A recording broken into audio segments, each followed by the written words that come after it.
Bahasham Yahawashi, Bahasham Rukakudas, Yahawashi, Bahasham Yahawashi, Rukakudas, Yahawashi, Kolo Yahawashi, Bahasham Yahawashi, Yahawashi, for your mercy, my Shalaki, Yahawashi, for my praises all the time. Kolo Yahawashi, Bahasham Yahawashi,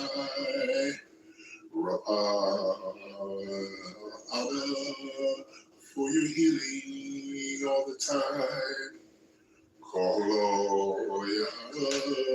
Bahasham Yahawashi, Shalom Yahawah, for the Akim that I cry.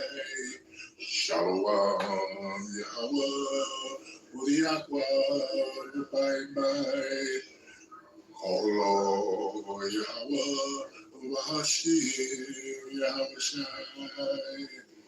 Shalom, brother, for Yahawah command here today, this evening. Woo! For another blessing in some high level, very nutrient food and fruit for the elect. Bring forward a message for today, or this evening rather, should I? And you'll get into a little commentary here. It's going to be a little bit different in terms of this particular message that Yahawashi for me this time around. It's a very much of a lesson that is what I would call an eye-opening spiritual inclination of what should be obvious, but clearly not as obvious as we would think.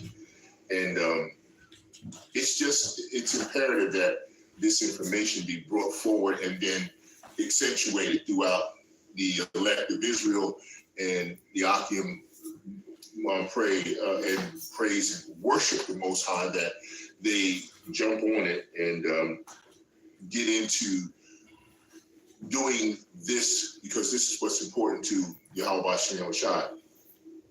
And I want to say salutations to all of the Akim that are still out striving for that mark of YAHAWAH, to be predestined already and marked for salvation and marked for greatness, as only our Father can do, and which He has done. And we're going to touch on that as well. So we definitely want to say salutations and shalom to all of the hopeful elect, and also we want to give our utmost respect, admiration to the apostles who have been diligently bringing out the truth in an accurate format for decades in and decades out. And that's very important. Accuracy of the Most High's truth is an imperative that is very challenging for the most part in this particular prophetic timeline right now. And the reason why that is because our Father, Yahawashi, Yahawashi, He allowed the promiscuity of the truth in His word to be set forth in a fashion that allowed a certain amount of books to come out. And you can go to Second Ezra and the Apocrypha and look this up as a study guide for you. Ezra being the first scribe for Yahawashi Yahawashi.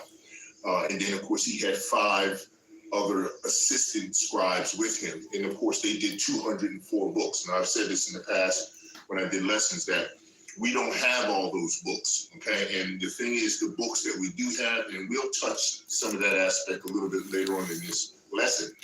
The books we do have, they have been allowed to be touched, and they have allowed to be what I would say propagated in a fashion that would lead individuals astray. And we're gonna talk a little bit about that too. Book of Jubilees, what I know, the real Book of Jubilees that is spoken about in the Bible, we don't have the original books in that fashion. Where are they? We don't know just yet, okay? Only the Most High knows, and if he decides to reveal them, then so be it, they will be revealed. A good clue is a place in Vatican City that has 50 miles of catacombs that are underneath that facility. And in those catacombs, there's a lot of books that I would be ventured to say belong to the Hebrew Israelites and the original seed line of Abraham, Isaac, and Jacob, that encompass all of this information, including some of the information we partially have knowledge of. That's why the brothers in the Akim, they prophesy in part and they know in part. But this doesn't take away from the accuracy of the truth. Okay, that's important to understand. So we're not going to belabor the point there on that part of it.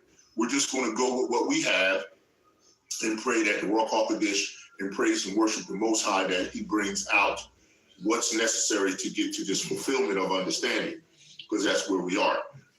And so we give our utmost respect to those who have been diligent enough to do the work and research the aspects to find out the truth in the necessary fashion that you should. Always through Yahawashi, Yahawashi, the guidance of the Ruach HaKodesh. So, but not to wait any further, we're going to also say salutations to all the scattered Israelites that are in all the other nations that may look like the heathen. That's my Reubenite brother Malcolm always says from Chicago GMS. They look like the heathen, but they really are Hebrew Israelites. There are many who will look like they come in an Edomite package and they are Israelites. And then there are some that look like Israelites that come in that package, but they are not. Because the scriptures do say all that are Israel are not of Israel or not of the promised seed. Roughly paraphrased, if you studied up enough and been listening to the channel and also been studying with the rest of the brothers who bring you the truth, you know of this information. So we give citations to them, and then we're going to be able to move forward. Now, the lesson for the day, the lesson for this evening, I keep saying today, well, you know, a day with the Lord is 1,000 years, and 1,000 years is a day with the Lord. Okay. The lesson for this evening, the title is, What's Not Being Said Enough About Yahawah Bahasham Yahawashi? What's not being said enough about Yahawah Bahasham Yahawashi? And that's important.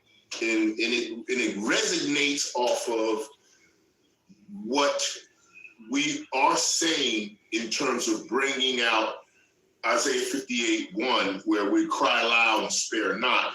But when we cry aloud and spare not and bring out the warning that's in Ezekiel 33 and 36 and therefore and on, we are instructed by Yahawashi Yahawashi to cry and tell the people of Israel, who are primarily speaking to the elect and the remnant, that you need to understand that what we're saying is imperative to a clue to offer a way of your awakening to be activated by Yahawah Bahasham Yahawashi. The portion and way and reason why my Akim brothers are bringing out myriads and a multitude of scriptures from the Bible in accurate format with the right breakdowns, only the ones doing that part are scaring the crap out of you by telling you about prophecies that are enacting at this time and happening. They're not doing it just to scare you. They're telling you this because they have to bring out the warning. This is part of the predestinated obligation and job requirement that they have been fulfilling because they've been chosen to do this before the foundation of the world. Their spirit has been chosen to perform in this manner while they're here in this flesh. Now, it is very difficult to operate in this flesh and separate the process of communication. Let me say that again. It is very difficult for us in many ways to operate in these chains, in this chunk of meat, in this flesh, and disseminate the difference in communication in a spiritual capacity. That's very hard. We do not grow up and learn to walk and operate in the spirit. That's not the nature of how we grow. We have not been grown that way. You have to be groomed that way. That's a difference. The grooming process comes through, the growing process is applied, but the grooming process takes time in the scriptures. And if you're not groomed in the truth through the spirit, what ends up happening is you end up not growing in the spirit. So that becomes a big problem. How do you know and how can you validate a method of growing in the spirit? In other words, how can the leaders of the truth and accuracy of those who are teaching you the truth in the scriptures feed you the right food, the nutrients in the scriptures, in the Most High, Yahawashi, Yahawashi's word of truth, in a fashion that will build the ability for you to be groomed in the spirit so that you can operate in that manner? Okay, let's use an example. Okay, one of the things that we want to understand about how to teach and grow someone in the spirit to operate with the spirit as they're in this flesh is to have a kin to understanding how that works already in us that's been created. I'll say that again. How you can learn to operate in the spirit that brings you the ability to address things in the spirit in this flesh body, you have to go off a kinship that is relational to how the Most High created you. Okay, case in point, you don't tell your heart to beat. You don't tell your lungs to breathe. You don't tell your brain to think. You don't tell your eyes to see. So, because you don't do that, what you're dealing with is a fact that you are involuntarily operating in a spiritual capacity. Okay? So when you're operating in a spiritual capacity, all right, you will find out that operating in a spiritual capacity is the format for the way that you can be groomed and taught in a spiritual capacity. That's exactly what happens. So in order to be taught to operate in a spiritual capacity in your flesh, to get practiced in that, to get trained in that, you have to understand how it applies and how the Most High uses that in that way, okay? So once you understand how he uses that, this is the way that you can become knowledgeable in the way to teach someone how to operate in the spirit. So let me go back to what I was saying. Okay, yes, your vital organs in various parts of how you are created is operating on a spiritual vibration. It's a spiritual vibration that gets all those elements of your existence and your level of creation and how you operate. It gets that portion of you operating in the spirit. So you can address physical issues and things in the spirit. That's important. So that's what you have to learn how to do, all right? So in order to do that, it takes a great deal of practice, and it takes a great deal of resources that aren't necessarily available to you directly. So what ends up happening is you have to see if what you can do is research, go to those that lead you in teaching. If they are skilled in the area of helping you to learn to address issues in your life and things that you deal with, including the prophetic processes that are now rolling out hand over fist on how to operate and address them and navigate through them in the spirit, in a spiritual capacity, on a spiritual vibration, like within the vital organs in your body that operate off that algorithm automatically, because that's how Yahawashi and Yahawashi set it up. Our Father set it up that way.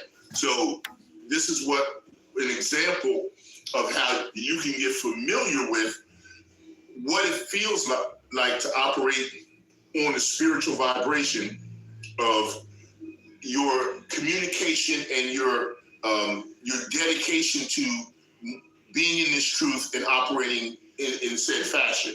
So that's a little bit of an example. It does take a tremendous amount of faith, a tremendous amount of worship, a tremendous amount of praise, and of course a tremendous amount of prayer. And it has to be all three. And I'm going to break down and explain this in more detail and bring scriptures to support what I'm saying to you, so that you don't think that I'm just coming up or making this up, because that's not the way it is. This is definitely meat, of a high-level meat, protein, spiritual protein that you're not going to get from just anybody. Okay, so that's very important. Okay, like I said, what's not being said enough about Yahawah, Bahasham, Yahawashi? It is being said, but it needs to be accentuated higher and more effectively. It doesn't have to be over righteous. It doesn't have to be too deep, but it does need to be brought out. So that's important. Okay, I'm going to start this off by saying to you, because this is important, prayer. Let's talk about that for a second. All right, but I'm going to say this before we get into the three categories: prayer, praise, and worship. Because we're going to get into some deeper understanding about this here. Let's first understand, first and foremost, the Father, Yahawah, controls absolutely everything at all levels, point blank period. The Father controls absolutely everything at all levels, point blank period. He controls it. He puts those in charge that he created to perform what he controls and what he designed. Okay, I'm going to talk about that as well. Okay, now we need to overly, and when I say overly, I really mean overly. We need to overly discern, as well as overly disclaim. Let me say it. We need to overly discern and disclaim throughout all portions of our delivering of all lessons that the Father's in total control of everything. We need to discern and disclaim that. You need to disclaim in the beginning, through your praise and worship, in the middle, at the end, that all praise, all honor, all glory, all righteousness, everything goes to the Most High. He's not sharing it with anybody else. If you are partialing out any form of honor, glory, praise, or worship to anything else or anyone else, you are going to have a very serious problem with the Almighty, the Most High Yahawah. You are. I'm going to tell you this because he's already got me and chastened me about not bringing this out the way it should be brought out. So I'm just letting you know. He's in control of everything, and he wants disclaimers throughout everything we're saying and doing, through the whole portions of everything we're doing and saying. He demands disclaimer, and it's all in his scriptures and it's all in his word. You cannot deny this, and you dare not fight against it, or you will really have a problem with his judgments. So you've got to be able to understand that, okay? All right, so what I wrote down was important, and this was a part of what's going to be in the description of the lesson as well. And I wrote, all that Yahawah has created worships him, right? From its origin of creation in the works it performs, including Yahawashi and the angels, put to task to construct and build all that Yahweh has thought into existence and created, in which his process of creation has never stopped. And in all its actions is the worshiping process. Let me repeat all that. So if you need to take this down as notes, you need to drill this in your system, somehow get it in there. But you need to understand this, because this is what Bahasham Yahawashi gave me directly from Bahasham Yahawashi. You need to get this.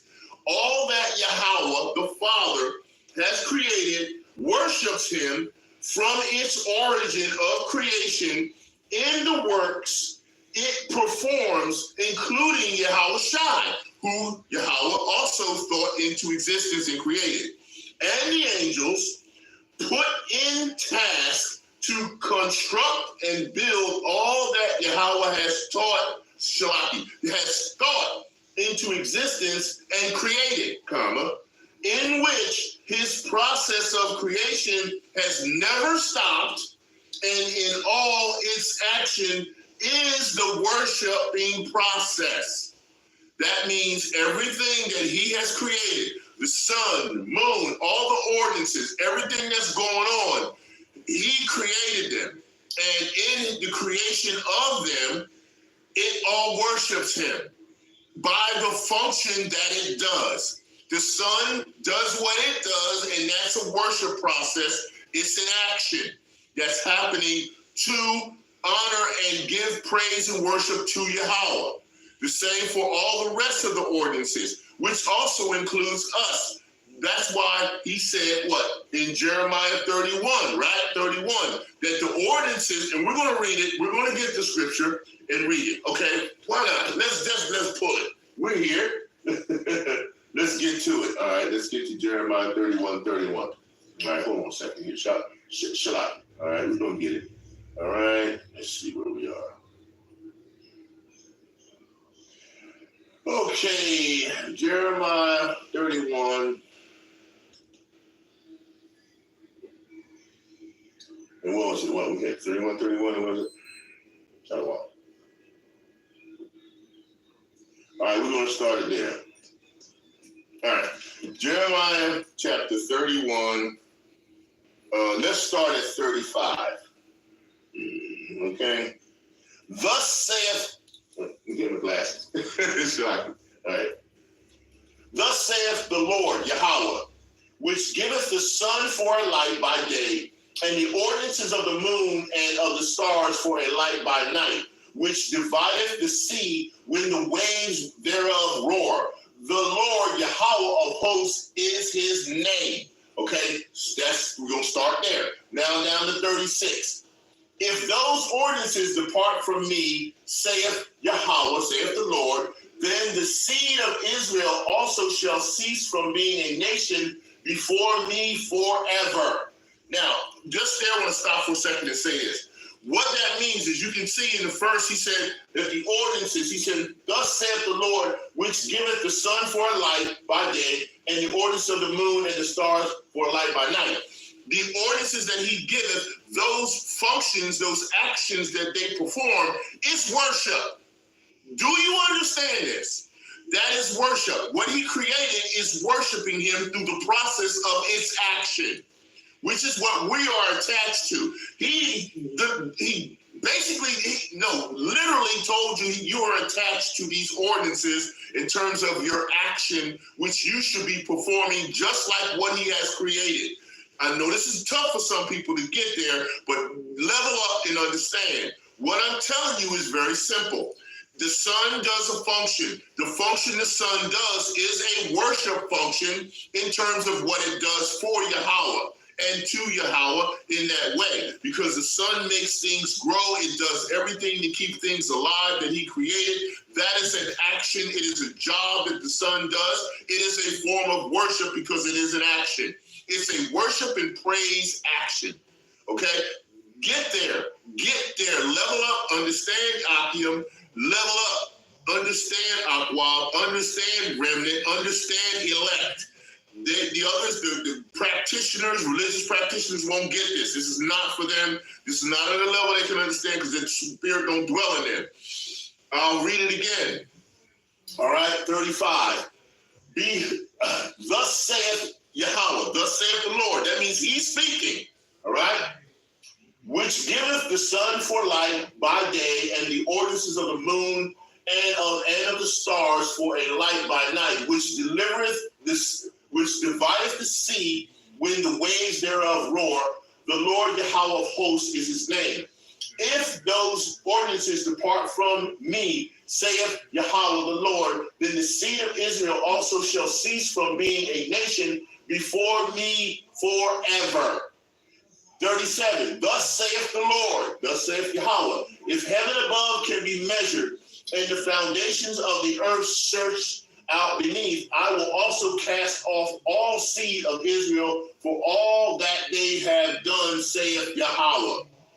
Behold, the days come, saith the Lord Yahawah, that the city shall be built to the Lord from the tower of Heniel unto the gate of the corner. Now, I'm not going to go into talking about Heniel and those particular aspects that are attached to this prophetic process.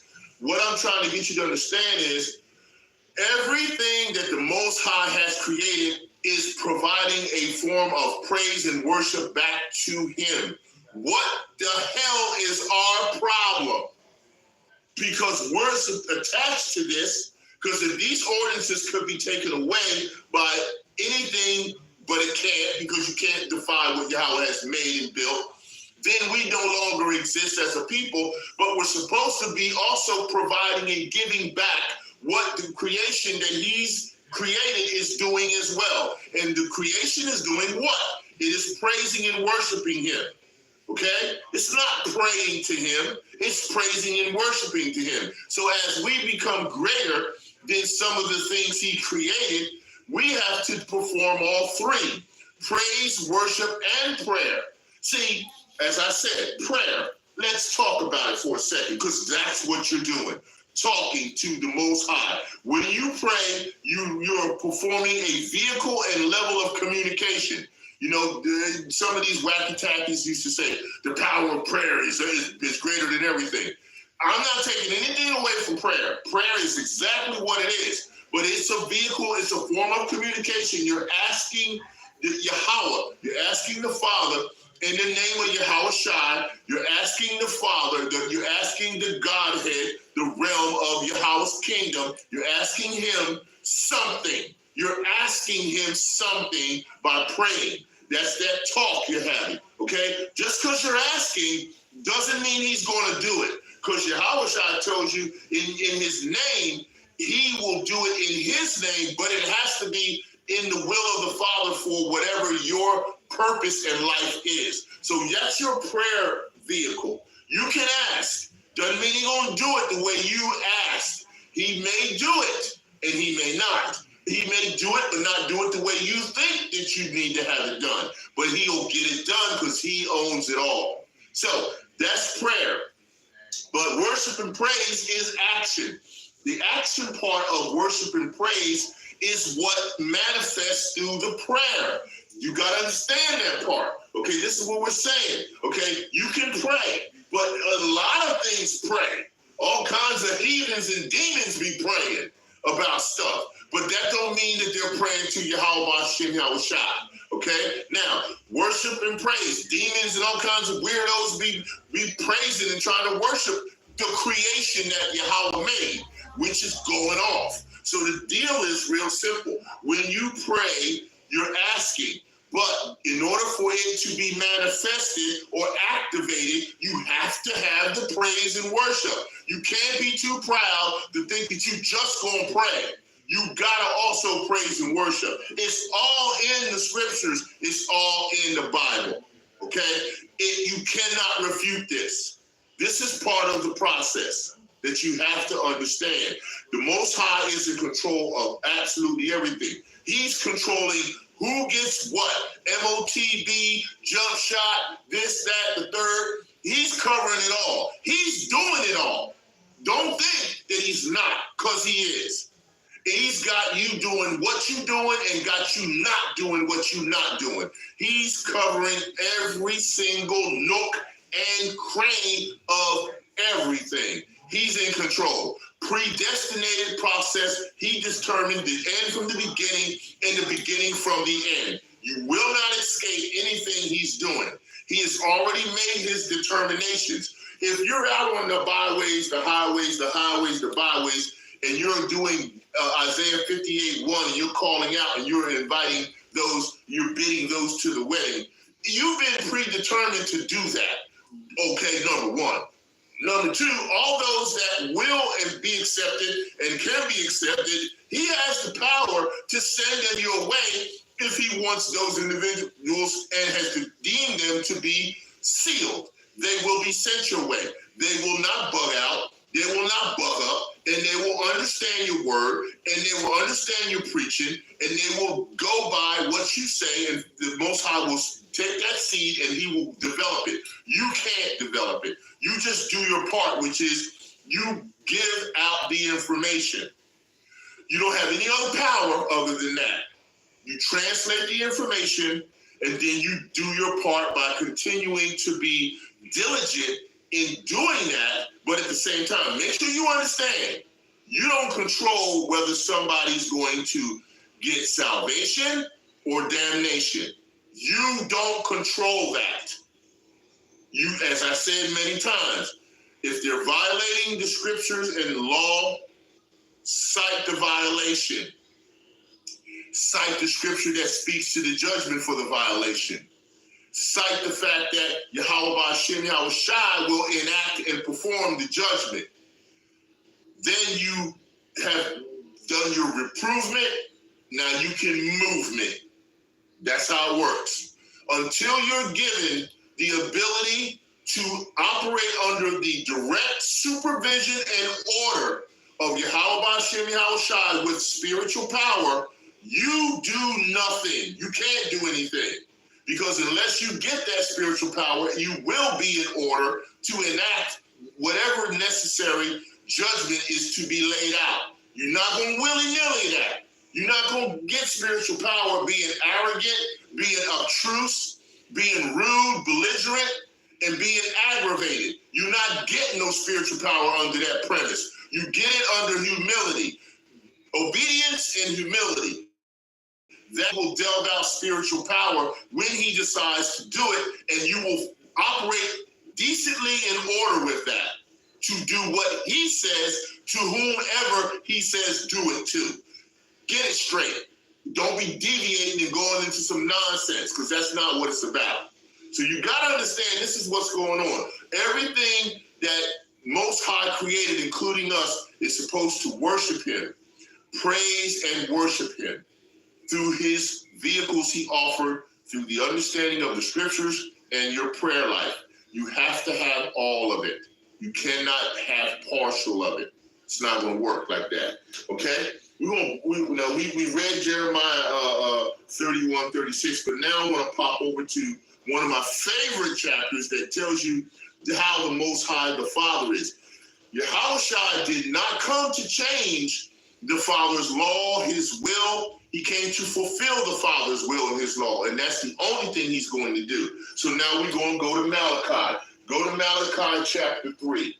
So join me there, because that's important that we understand what's next. Malachi chapter 3, and I like to start at the whole chapter because it's a short one, okay? So let's read it. Malachi chapter 3. Behold, I will send my messenger, and he shall prepare the way before me, and the Lord whom ye seek shall suddenly come to his temple, even the messenger of the covenant who ye delight in. Behold, he shall come, saith Yahawah of hosts. So the Most High sending Yahawashi, who is that messenger, and you will delight in him because he is the spirit of prophecy, and he's going to bring you what's necessary for you to follow the rules that he's coming under his Father's jurisdiction to perform. Okay? You wacky-tacky, stop getting twisted up and getting ridiculous and thinking that Yahawashi changed what the Father said do. No, he did not. Stop it. Get out of there. Verse 2.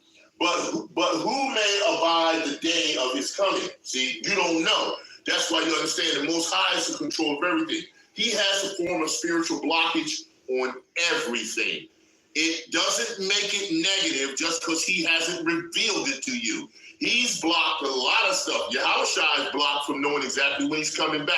Okay, that's a spiritual block from a spiritual father who is in control. He's a spiritual entity. So he has a spiritual block on that and on multitudes of people. You can tell when someone has a spiritual block on them because what ends up happening, their process of communication and the delivery of their information goes in a circle. It's not growing, it's not grooming, it's going in a circle. It keeps going in a circle. It's not grooming, it's not growing. So there's some form of spiritual blockage that Bahasham Yahawashi has put upon whoever it is that's going in a circle. If you are not getting the revelation to grow and groom, then you have a blockage on you somewhere. You can get it removed, but it's going to take the process of praise, worship, and prayer. Diligently as you are out on the highways and byways, the same has to be applied to praise, worship, and prayer. Praise, worship, and prayer. How many times it has to be told to you? You gotta do it all.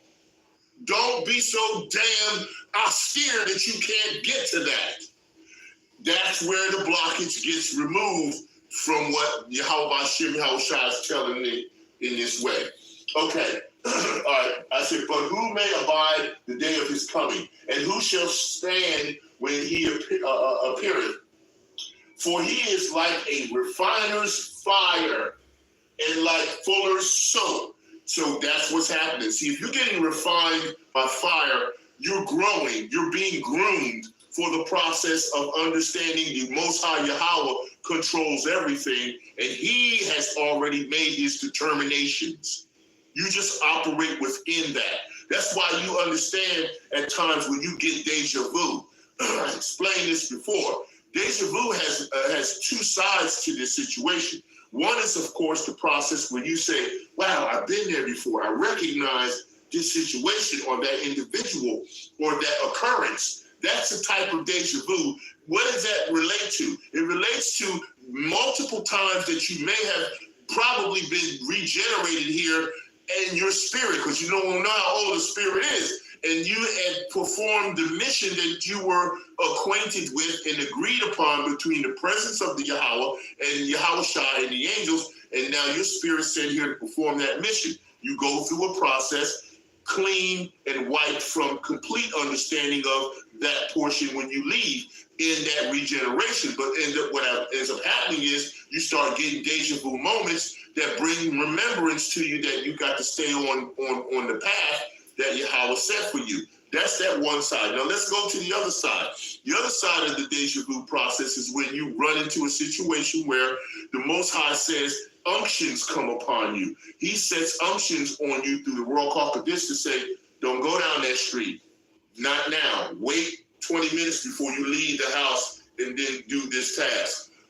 Don't deal with that person. You in this spot, you need to roll out right now. Go, don't stay. Okay, something's up, you gotta get out. See, that's the other side of the deja vu process, okay? Which in turn, like I said before, all of this is predestinated. All of this is already pre-programmed for you to provide this process. So you gotta understand, this is part of the refiner's fire process that you're going to be delivered through and the fuller's soap cleaning process as well, okay? 3, and he shall sit as a refiner and purify of silver, and he shall purify the sons of Levi and purge them as gold and silver, and they may offer unto Yahawah an offering of righteousness. See, now, sons of Levi has a direct connotation to let you know that eventually when we roll into the new covenant, most will become priests. Most all will become priests of Yahawah Bahasham Yahawashi. We will be sons of Yahawah, sons of God, but priests will be allocated for various individuals at that level. There will also be those who will get crowns and have rulership at a higher level, okay? Because you know there's elders that sit on the throne, around the throne of Yahawashi and Yahawashi. So clearly we know there's a order, a ranking order in reference to how Yahweh sets things up. So therefore, the refiner's fire process is what you'll be brought through. So Levi will be eventually a process of priesthood, I guess you would call it a priesthood reward of promotion that you get promoted to once you get to that area of the covenant. And the covenant is only for Israel and Jacob, which will become the sons of God or the sons of Yahweh. Okay, and then and purge them as gold and silver, that they may offer unto Yahweh an offering of righteousness. So when you're offering an offering of righteousness, that's an action of worship and praise. It's not just prayer, it's worship and praise. If you're going to make an offering, you have to perform an action. That's where you show a form of worship and praise in it. Okay, let's make sure we're clear on this. Okay, 4. Then shall the offering of Judah and Jerusalem be pleasant unto Yahweh the Lord, as in the days of old and as in former years. And I will come near to you to judgment, and I will be a swift witness against the sorcerers and against the adulterers and against false swearers and against those that oppress the hireling and in his wages, the widow and the fatherless, and that turn aside the stranger from his right, and fear not me, saith Yahweh of hosts. That encompasses the fact that Yahweh is doing everything. He's doing all that. So if he's controlling those that are doing these things, he's also the one that put them in this process so they can be judged. Just like when it says in the book of Romans, where he created the vessels of dishonor for the day of wrath. He created the wicked for the day of evil. He created them that way. So they're going to perform the process that they go through, which is evil. Is it a form of worship? It is on the left-hand side because they have to do the job that they were created to perform. Do you understand? That's what it is, okay?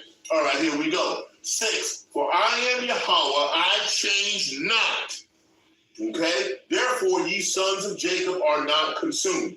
That's very important. Don't walk past this in any capacity. He said, I am the Lord. I am Yahweh. I change not. Okay? E7, even from the days of your fathers, you are gone away from my ordinances and have not kept them. Return unto me, and I will return unto you, saith Yahweh of hosts. But ye said, wherein shall we return? See, the return unto him and not returning and going away from his ordinances is what you've done spiritually. Well, as I started out the commentary in the beginning, and as I told you, we have to be trained in the capacity to operate on the spiritual vibration of Ruach HaKodesh, the Holy Spirit, to be able to show praise and worship to Yahweh Bahasham Yahawashi. You can't show him praise and worship unless you're operating on the spiritual vibration of the Holy Spirit, the Ruach HaKodesh. How else could you do praise and worship? Because anything else would be like wacky-tackies in their false belief system, and they're worshiping an entity of creation that the Most High created, trying to say that's the Most High. That doesn't work. So you got to be groomed and trained in how to operate in the spirit and not just in the carnal flesh, painted with spirituality. That don't work. I did a lesson on the difference between Israelites that are religious Israelites and Christian. You go lift it up, okay? Let me not get off track. I don't want to digress. All right. 8. Will a man rob Yahweh? Yet ye have robbed me, but ye say, wherein have we robbed thee? In tithes and offerings. Tithes and offerings are a physical action you have to perform. Okay, that's the part of the praise and the worship. That's not the prayer. That's the praise and the worship.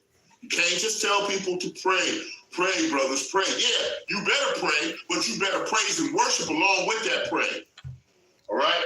So we don't want to look past that situation, okay? Now, after we come from Malachi, I still got a lot of precepts I'm gonna bust down on you, but I'm just right now setting up the stage of this lesson so you know what I'm talking about. The Most High Yahawah is in control of everything, all sides of everything. Everything that's going on, all the bug outs, all the stuff going on over in different nations and areas of the country, everything that you see someone do, you think that you in control, you think your organization, you think your brothers, you think your elders, you think everybody controls you. No, Most High controls everyone, and they have to operate under him. That's what he's doing. All apostles, elders, bishops, anyone, Akim, Aqua, everyone, everything is being controlled by Yahawah, Bahasham, Yahawashi. The Father has already set that in motion.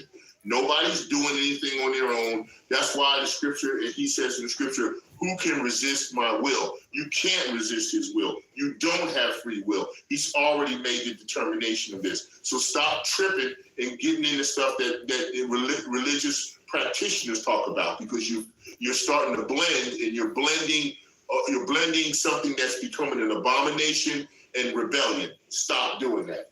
Okay, all right, Shalaki. All right, we're going into, we read Malachi 3:6, and we did the chapter. Now we're going to go to Psalms 96. We're going to go, let's go 29 first, and then, no, we're going to go 96. Shalaki. Psalms, we're going to go to 96 first. Okay, and then we're going to pop it on down to, we'll do 99, and then I'll do 29. So Psalms, we're going to go Psalms 96 first. And I like verse 6 is what the Spirit gave me. So, I mean, we could do that. But, you know, I like so much in that. I mean, that whole 96, that whole chapter is just off the chain, because it resonates back to First Corinthians 16:23 through 33, and we may touch that too at some point with the rest of my precepts. But I just love it. Let's just start at the top then, okay? All right, let's start at the top. Psalms 96 and verse 1. Oh, sing unto Yahawah a new song. Sing unto Yahawah all the earth. Sing unto Yahawah, bless his name. Show forth his salvation from day to day. Declare his glory among the heathen, his wonders among all people. For, verse 4, for Yahawah is great and greatly to be praised. Okay? He is to be feared above all gods. Now, what do we mean by that? There's no God like him. He told you in Malachi, he's the only one. All right? So when he says lower level G in terms of gods, he's talking about anything that you try to put before him, you don't fear him. If you try to put any honor, any praise, anything before everything goes to Yahawah, you don't fear him enough. You don't fear him enough. Because if you did, you wouldn't do it. You would never give anything or anybody any more of any type of glory, honor, or praise than giving it to Yahawah. Point blank, period. In the beginning, in the middle, and at the end of the lesson. He gets it all. He gets it all. If you don't do that, you don't fear him enough. All right. Greatly, for the Yahawah is great and greatly to be praised. He is to be feared above all gods. And they say that, you know, we're supposed to be like the gods, sons of God too, you know, or whatever. Okay, so you know not to do this, right?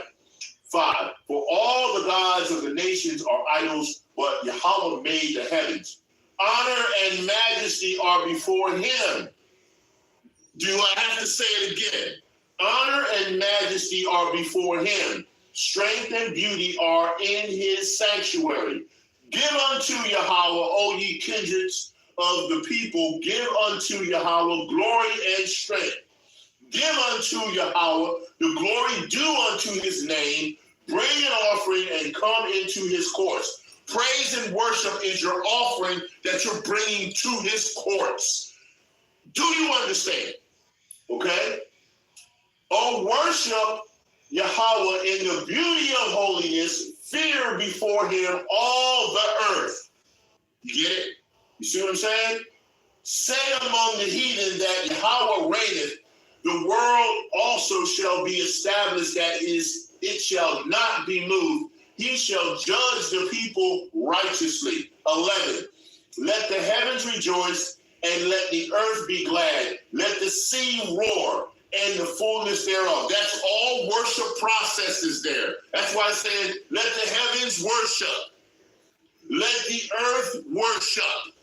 Let the sea roar, worship, and fullness thereof. 12. Let the field of joy and all that is therein. Then shall all the trees of the wood rejoice. Everything he created worships him by doing its job. What the hell is wrong with you? Do your job and worship him. Before Yahweh, for he cometh to judge the earth. He shall judge the world with righteousness and the people with his truth.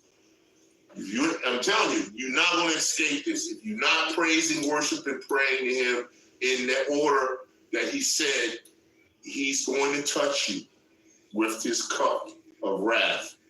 You're going to be touched. I don't care who you are. I don't care who you think you are.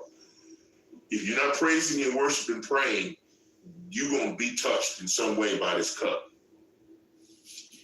Okay? You will. That's 96. I love it. Call up. Oh, man, I can't praise and worship you enough. For even letting me understand this, I am so thankful. I try, Father. I try. Yahawashi, Yahawashi, Rapa, Shalaki, Yahawashi. Try. Keep trying for you, Father. Keep trying for you. Okay, we're going to go to 29. Psalms chapter 29. I just get so emotional and I get so spiritually, revved up on this that I pray the Most High, praise and worship that he keep my composure to get through this the way he needs me to. Psalms 29, verse 2. Give unto Yahweh the glory due unto his name. Worship Yahweh in the beauty of holiness. Okay? All right, now I'm going to go to Psalms 99 because it was all over me to go there, 1 through 5. Psalms chapter 99. Yahweh reigneth, let the people tremble. He sitteth between the cherubims. Let the earth be moved. You see, how could you not worship him at this level? You don't have a throne. You don't have a crown. You don't have a mansion yet. You don't have any mansions at all. You don't even have a chariot, a personal chariot, or a chariot you can ride on like a bus to go anywhere. But praise and worship can get you so much more closer to the realization of that. Not just prayer. It's got to be all three in order for you to truly worship him in spirit and truth.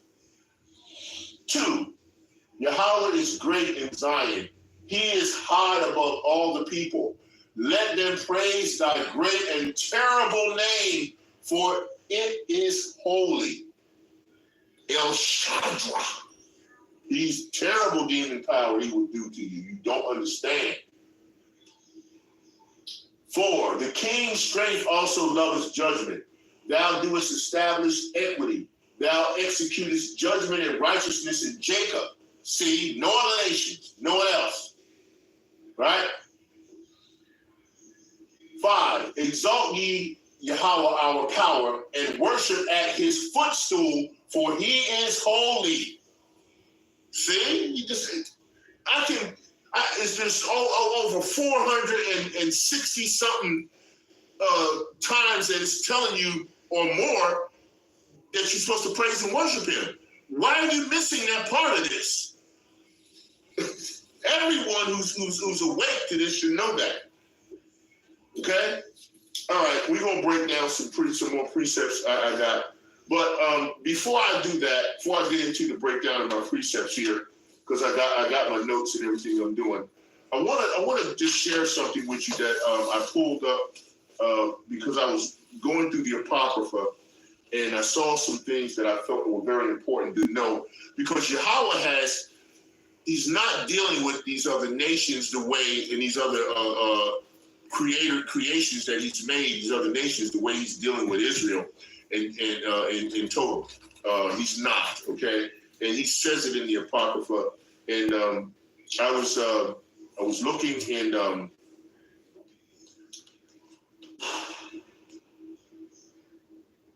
was I at? I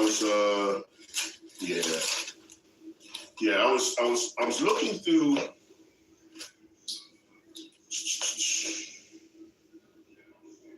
Let's see, where do I want? I was in the book of Isaiah, and I pulled a few things. I'm going to read Isaiah chapter 44, and I'm going to read a little bit about how who he chose and why he chose us, and then I'm going to talk a little bit about also how he's leading other nations astray. He's put spirits on them to lead them astray, okay? He did that on purpose, and I'm going to read some of that to you as well, okay? Because I think it's important that you know that. Because a lot of people don't know that, and I'm gonna bring it out. Okay, so first Isaiah chapter 44, starting at the top. All right. Yet now hear, O Jacob, my servant, and Israel, whom I have chosen. Right off the bat, he tells you that. They ain't listening to no other nations in there, okay? Thus saith Yahawah, that made you and formed you from the womb, which will help you. Fear not, O Jacob, my servant, and you, Yeshurun, whom I have chosen.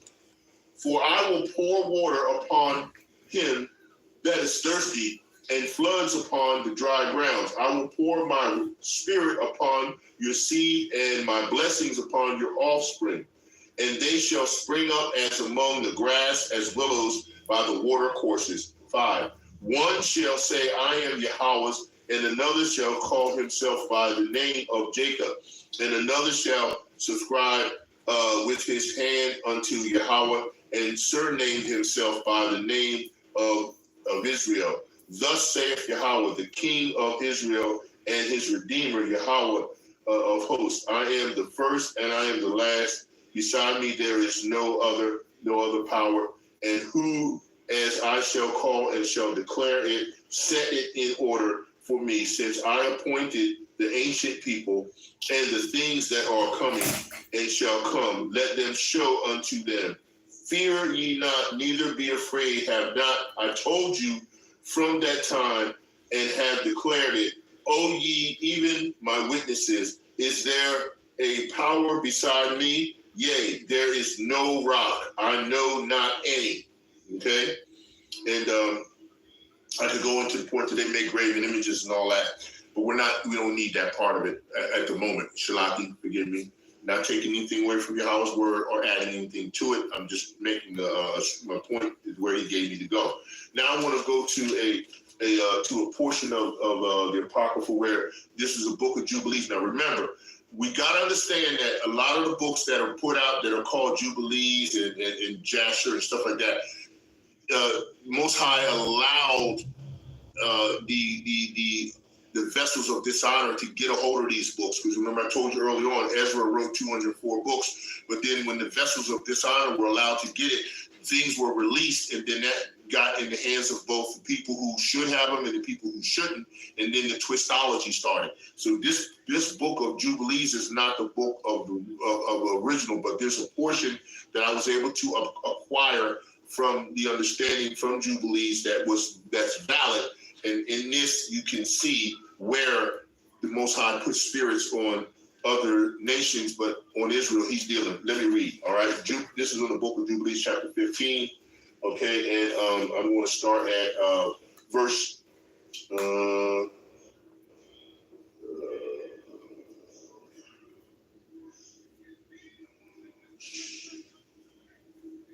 Okay, I'm going to start at verse 27. For all the angels of the presence and the angels of the sanctification have been so created from the day of their creation, and before the angels of the presence and the angels of sanctification, he was sanctified. Israel, that is, that's us. See, before the foundation of the world, we were sanctified, as we said, that they should be with him and with his holy angels, being with Yahawashi and holy angels, because Yahawashi did the creation for the Father. Okay, 28. And do you command the children of Israel and let them observe the sign of this covenant? See, just for us, it's not for the rest of the nations. Do you command the children of Israel, right? It says here, right, including all the 12, right? All right. And it says covenant that they should observe it forever among all the children of Israel. 30. For Ishmael and his sons and his brothers and Esau, Yahweh did not cause to approach him, and he chose them not because they are the children of Abraham, because he knew them, but he chose Israel to be his people. 31. And he sanctified it and gathered them from amongst all the children of men, for there are many nations and many peoples. Okay? All right, here we go. And all are his, and over all has he placed spirits in authority to lead them astray from him. That's the other nations. But over Israel he did not appoint any angel or spirit, for he alone is their ruler, and he will guard them and require them at the hand of his angels and his spirit, and at the hand of all his powers, in order that he may guard them and bless them, and that they may be his, and he may be theirs from henceforth forever. Now notice, I'm going to go back here where it says, just a little bit, back a little further around, where it says here, and he will guard them and require them at the hand of his angels and his spirit, and at the hand of all his powers. See, that means he's in control of absolutely everything when it comes to his children. And he's leading them astray, for that's what they've been predestined to be in that lot. And that's why he's done that with these nations, okay? All right? All right, so I'm going to read a little bit further, 33. And now I announce unto you that the children of Israel will not guard true to this ordinance, and they will not circumcise their sons according to all this Torah, for in the flesh of their circumcision they will omit the circumcision of their sons, and all them sons of Baal will leave their sons uncircumcised as they were born. Okay, that's akin to Psalms 147, 19 through 20, where it talks about he showed his word to Jacob and Israel. He has not dealt so with any other nation.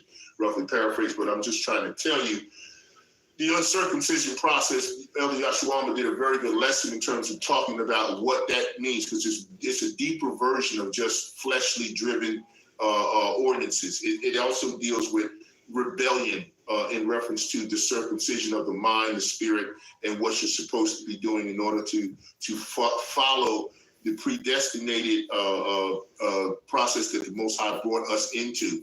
And that rebellion is because the Most High is giving you a level of understanding, and then you to raise to another level through your praise, worship, and prayer. And if you don't get to that portion, then you don't raise to the next level, and your circumcision becomes uncircumcised in many ways, okay? And falling into line with worshiping other entities that are the creation of the Most High and not him himself.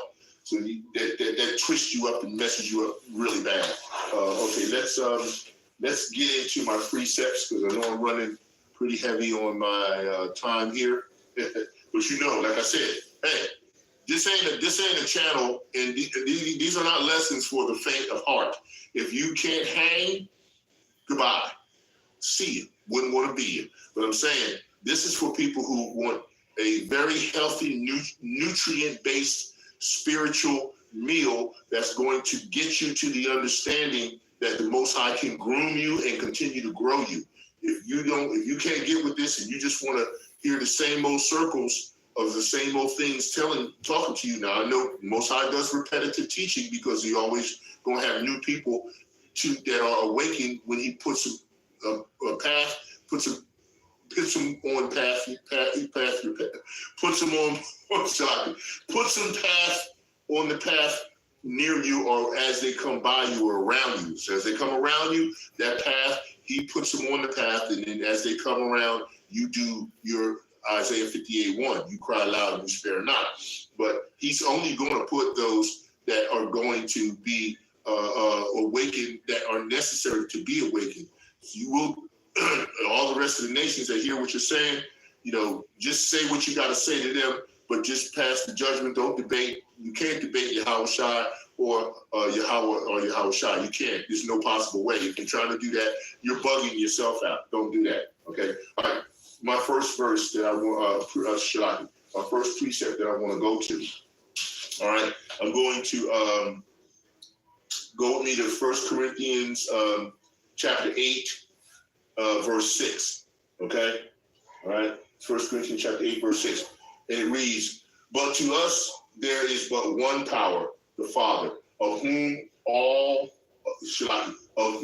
all things, and we in him, and one Yahawashi, one Lord, Yahawashi HaMashiach, by whom are all things, and we by him." So that means the Most High is in control, and he put his Son in control of the things he needed to do, just like I said in the previous time. He thought Yahawashi in existence, and then the angels and everything were created, and Yahawashi and the angels went to work to construct all of what the Most High designed. Okay, so that proves that portion of that understanding right there. Next precept is Matthew chapter 10. We want 29 through 31. And in Matthew chapter 10, 29, 31, and it reads, "Are not two sparrows sold for a farthing, and one of them shall not fall on the ground without your Father, Yahawashi? But the very hairs on your head are all numbered. Fear ye not, therefore ye are of more value than many sparrows." And that's true. The Most High, if he knows every hair on your head, whether you have hair or not, you had it before, and when you did have it, he knows every portion of it that you have on your head, including on your face. And not only that, your fingerprints. None of the creation that he's put in the flesh have the same fingerprints. Think about it. Nobody has the same fingerprints. And even if they get taken away, they grow back the same. See, our Father is beyond what you can imagine, man. He's way beyond what you can imagine. Just a little tidbit of information. Okay, next precept. We're going to James chapter 1, 17. All right? Every good gift, James chapter 1, verse 17. "Every good gift and every perfect gift is from above and cometh down from the Father of lights, with whom is no variableness." I love when the brethren and the apostles look up words and say variableness, okay? Let's look it up, okay? "Neither shadow of turning." What is variableness? Okay, break it down. Variable in this. If something is a variable, that means that it's in a process of saying there's a multitude of things that could be confusing about it. But there's no variableness with the Father. No gray areas. He is intentional. If it's sin, it's sin. If it's righteousness, it's righteousness. Okay? No variableness. Get it? All right. Okay, as long as you got it. Okay. All right. Shalom, forgive me. Inside joke, right? All right. Next precept, we're going to 1 John chapter 2, 15. "Love not," oh, y'all love this. This is what y'all all should know. "Love not the world, neither the things that are in the world. If any man love the world, the love of the Father is not in him. Love not the world, neither the things in the world. If any man or woman love the world, the love of Yahweh is not in him or her." What does that mean? If you put anything before the Father, Yahawashi, and you accentuate that through the entire time that you're in this flesh here, and you even try to roll it over into some kind of spiritual understanding or some kind of spiritual, advent of your lifestyle, you are going off and the Father's Spirit ain't in you. And that's exactly what Edomites do. They do just that. They throw everything else out throw everything out that the Father said do and do absolutely the opposite. So they love the world and they do not love the Father. They hate his word and they hate him, so that's what they're doing. Okay, so anyway, that is what's going on. Next, we're going to go to Matthew chapter 6, verse 6. Matthew chapter 6, verse 6. But thou, when thou prayest, enter into thy closet. Okay, let me stop right there for any of y'all that want to get in the closet, because that can get kind of weird. You don't have to literally go into a closet. See, a lot of religious practitioners try to tell you to go inside the closet. I mean, when I was bugged out one time early on, we all were in that false belief system that they call that wacky tacky false belief system. And then I went in the closet one time, and I was praying in there, but I'm trying to figure out. I'm a big dude, so I don't have much room in the closet unless you got a big closet. So that's just not. It's not what it means.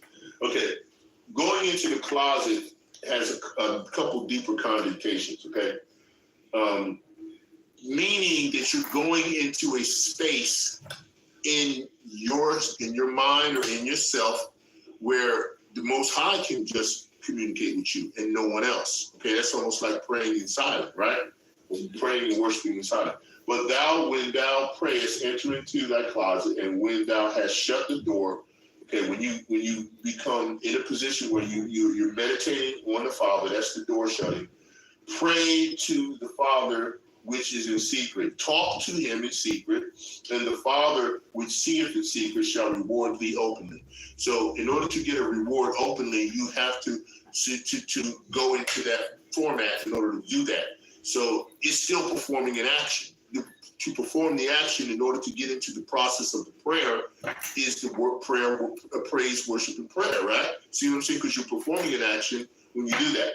All right. So just so that you know. All right. The next precept, I want to go back to 1 John chapter 3, and I'm going to go with verse 1. 1 John 3 and 1. Behold, what manner of love the Father hath bestowed upon us, that we should be called the sons of God, or the sons of Yahawah. Therefore, the world knoweth us not, because it knew him not. I'll read that one again. That is 1 John 3:1. Behold, what manner of love the Father hath bestowed upon us, that we should be called the sons of God. Therefore, the world knoweth us not, because it knew him not. Okay? Okay. All right, I'll go to the next precept. I'm kind of trying to roll quickly here because I got a few more to get through, and I only got through about 7 already, getting up to 7 here. This is John chapter 10, 28, 30. And I give unto you, and I give unto them eternal life, semicolon, and they shall never perish, comma, neither shall any man pluck them out of my hand, period. My Father, comma, which gave them me, is greater than all, and no man is able to pluck them out of my Father's hand. I and my Father are one. You see? The Most High is clearly letting you know that he is the one who's controlling everything through his son, Yahawashi. Okay? That was clear. Next precept is Matthew chapter 6 and verse 26. Matthew 6:26. Okay, it says, behold the fowls of the air, they sow not, neither do they reap, nor gather into barns, yet your heavenly Father feedeth them. Are ye not much better than they? Well, clearly, the Most High has an order and rank to his creation. So we know that he will definitely do for us much more than what he's just doing for some of the lower levels of creation. So let's make sure we understand that. Okay, all right, let's go to the next precept, and we're going to go to Romans chapter 8, verse 32. Romans chapter 8 and verse 32, right? And it reads, he that spareth not his own son, but delivereth him up for us all, how shall he not with him also freely give us all things? So the Most High is gracious in that he will do this. He will give us all things, but you have to perform praise and worship in order to be able to have it manifest, okay? Let's not miss that. While you're already in Romans 8:32, let's hit 19. It says, Romans chapter 8, verse 19. For the earnest expectation of the creature waiteth for the manifestation of the sons of God. That goes back to what I was telling you about the fact that everything the Most High created is in a perpetual creation process, which he's in, and he's always creating. We just don't know what level and where at and how far out he's still creating. We know he is creation. He is life. He's going to continue to create. So the manifestation of what we're involved with is waiting for us to be brought to that level of creation, which is what's going to happen. That's how we get created, right? We get brought into the new covenant, and the laws and statutes and everything get written into our inward parts, okay? All right, we know that. That's still in Jeremiah, okay? We went past Jeremiah already. We talked about it, okay? All right, so now the next precept I want is, let's see where I want to go.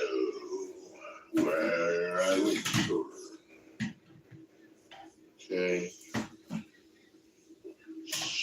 Okay, yeah, I'm going to go with John chapter 1 and 12. So John 1 and 12, it reads, but as many as received him, to them gave he power to become the sons of God, even to them that believe on his name. Okay, so that's akin to what I just spoke about, the manifestation of the creature waiteth for the manifestation of the sons of God. So that's akin to that from Romans. Okay, so we understand that, right? Okay, the next precept I want to go to, staying in John, I want to go to 14. Yahawashi saith on John chapter 14, verse 6, John 14, 6. Yahawashi saith unto him, I am the way, the truth, and the life. No man cometh unto the Father but by me. See, he's in total charge, man, total charge. Okay, and from that one, we're going to go to John 14, 23. We're going to pop down a little bit. So stay in John, and it says, Yahawashi answered and said unto him, if a man love me, he will keep my words, and my Father will love him, and we will come unto him and make our abode with him. See that? That's John 14, 23. Yahawashi answered and said unto him, if a man love me, he will keep my words, and my Father will love him, and he will come unto him and make our abode with him. Okay? All right, the next one I want to go to, because I'm finishing up here soon, Luke chapter 12, 32. Luke 12, 32, it says, fear not, little flock, for it is your Father's good pleasure to give you the kingdom. Okay? It was Luke 12, 32. And then the next precept, I'm going to go over to Matthew, so go over to Matthew with me. All right, and I'm going to go to Matthew 26, 53, right? Okay, Matthew, and I want 26, and I want 53, and I said, yeah, 53. 26, 53. All right, where are we at? This is red letter. Thinkest thou that I cannot now pray to my Father, and he shall presently give me more than 12 legions of angels? See? So the Father's still giving it to Yahawashi. As he said, he's coming to do his Father's will. He can't do anything unless he do it through the power of the Father. The Father raised him from the dead after he was crucified for the children of Israel's sin, not the world. Stop twisting it up and tripping. Okay, it's not what's happening there. That's why thinkest thou that I cannot now pray to my Father, and he shall presently give me more than 12 legions of angels. Okay, he's praying here, but he's performing an action by going through the process of telling you and showing you that this is what he's going to go through. That's the praise and worship, but he could ask in prayer for that if he wanted to, but he did not do that. Remember?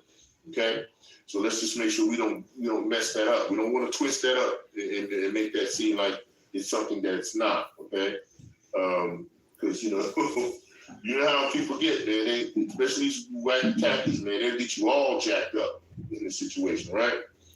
Okay, let's get our next precept is we're going to go to John 14:13. All right, John 14:13.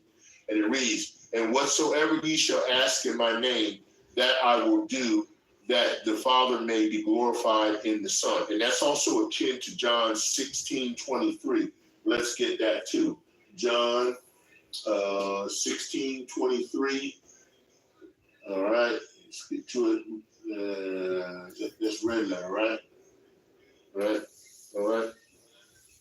John 16:23, right?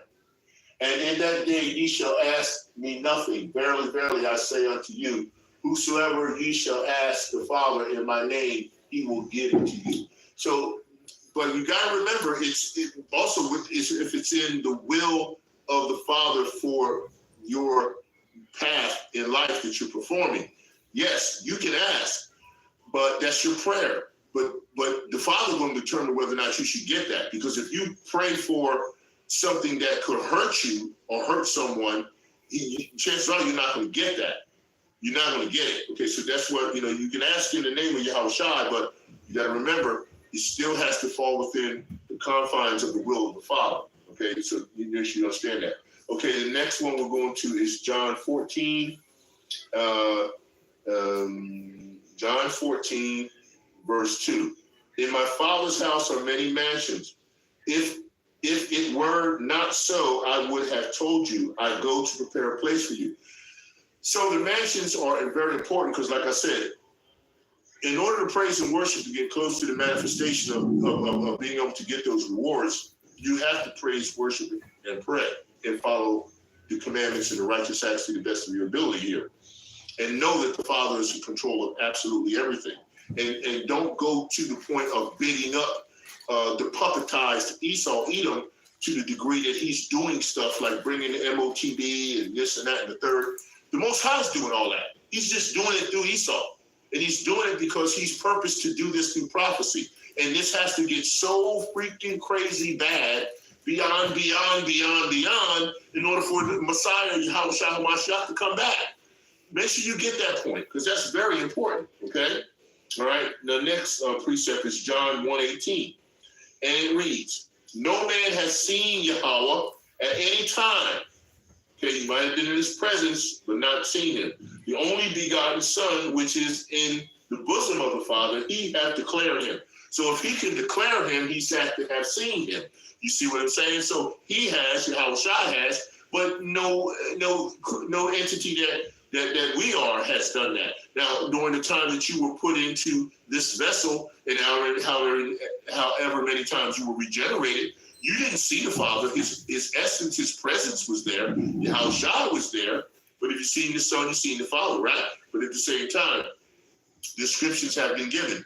Revelation chapter 1, 13 through 16, or you can also go with Daniel chapter 7, 9, on down through 11, 12. You can get descriptions from what was said, but you see his essence. You see a theopoly, a theolopolistic view of what your mind can comprehend of what the Father and the Son would look like, including in reference to what's shown in Yahawashi. You see the Father, you see the Son, but at the same time, you have not physically seen the Father. Even Moses at the time did not physically see the Most High in completion. Let's make sure we understand that, all right? That's why it says, no man has seen the Father at any time. The only begotten Son, which is in the bosom of the Father, he hath declared him. Okay? That's very important to understand that. All right? And then we are going to go and do two more, and then we're going to wrap this up. All right? Next place I want to go is Proverbs 15:5. For those who, if you've been in this lesson this long and you know to stay true to the truth and understand, the overall understanding is, of course, as I said, what's not being said enough about Yahawah, Bahasham, Yahawashi. All right, so don't be a fool. And on that note, Proverbs 15:5 says, a fool despiseth his father's instruction, but he that regardeth reproof is prudent. Okay? And we're going to end it on Philippians 4:20. Okay? Philippians 4:20. And it says, so just so that you know, now unto Yahawah, or now unto power, and our Father Yahawah be glory forever and ever. Amen. So that's been the lesson for today. I mean, for this evening. I'm still in the day. I'm still running in the day point, right? And this was definitely something that was needed.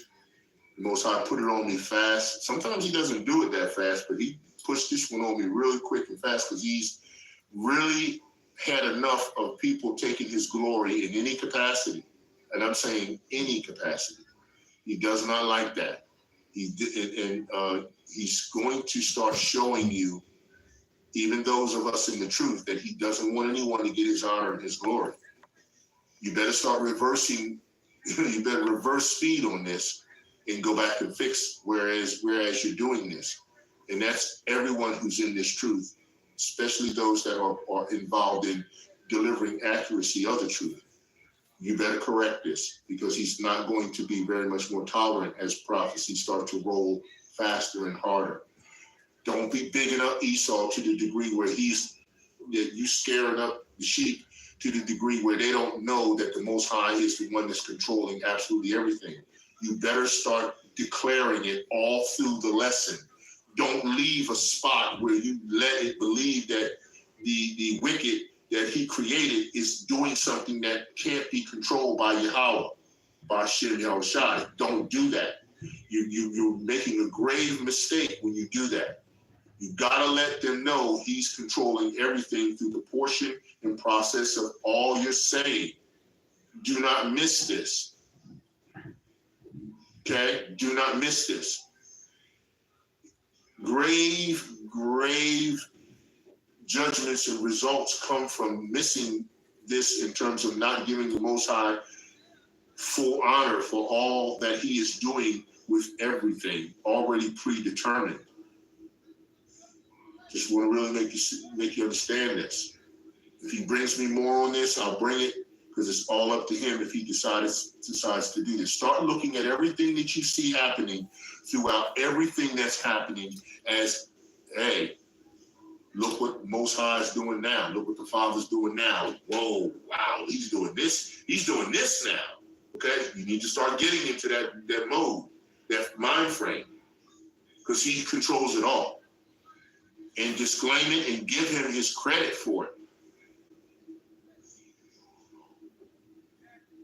And on that note, shalom.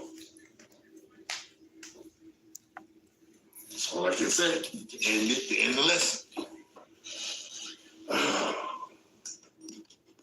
Koholo Yahawah, Bahasham Yahawashi, Bahasham Lekagadash, the water Yahawah, the water Yahawah, Bahasham Yahawashi, Shalaki Yahawah, for my sins as I cry. Kolo Yahawah, Bahasham Yahawashi, Shalaki Yahawah, for my sins as I cry. Kolo Yahawah, Bahasham Yahawashi.